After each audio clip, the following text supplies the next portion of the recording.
नमस्कार. शासन या यूट्यूब चॅनलवर आपल्या सर्वांचं खूप खूप स्वागत आहे. तर आताच्या घडीची सर्वात मोठी ब्रेकिंग न्यूज म्हणजे राज्य सरकारी कर्मचाऱ्यांसाठी आताची सर्वात मोठी खुशखबर.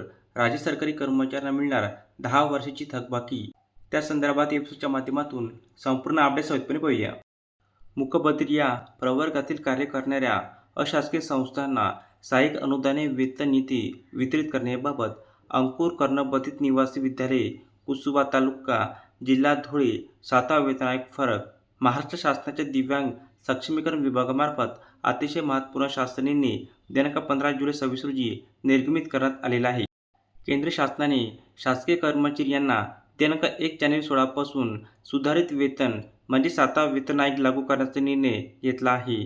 त्यानुसार राज्य शासकीय कर्मचाऱ्यांबरोबर शासकीय शाळेतील पूर्णवेळ शिक्षक व शिक्षकेतर कर्मचाऱ्यांना वेतन संरचना लागू करण्याबाबत महाराष्ट्र नागरिक सेवा सुधारित वेतन नियम 2019च्या दिनांक 30 जानेवारी 19 रोजीच्या शासन अधिसूचनेन्वये अधिसूचित केले आहे. तसेच वित्त विभागाच्या दिनांक 20 फरवरी 2019 रोजीच्या शासन परिपत्रकानुसार प्रारंभिक वेतन निश्चिती व थकबाकी अदा करण्यासंदर्भात सविस्तर कार्यपद्धती विहित करण्यात आली आहे.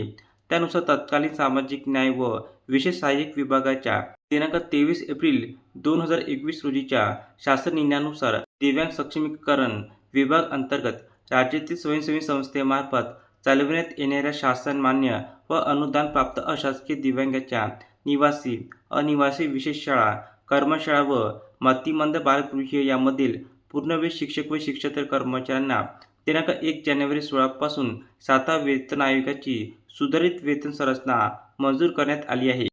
तसेच या आदेशान्वये लागू करण्यात आलेल्या सुधारित वेतन संरचनेमुळे होणारा अतिरिक्त खर्च शिक्षक व शिक्षकेतर कर्मचाऱ्यांचे वेतन व भत्ते ज्या लेखा शीर्षकाखाली खर्ची घालण्यात येतो त्याच लेखा शीर्षकाखाली खर्ची घालण्यात यावा असे निर्देश शासन निर्णयान्वये देण्यात आले आहे.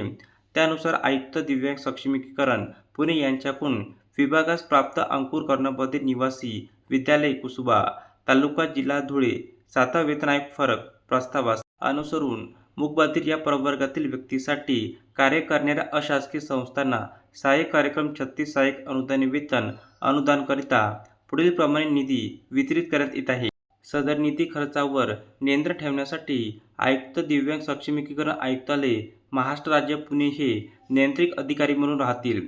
आयुक्त कार्यालयाने शाळेकडून स्वतंत्र निधी मागणी न करता सदर आदेशान्वये जिल्हा कार्यालयांना निधी त्वरित वितरित करावा.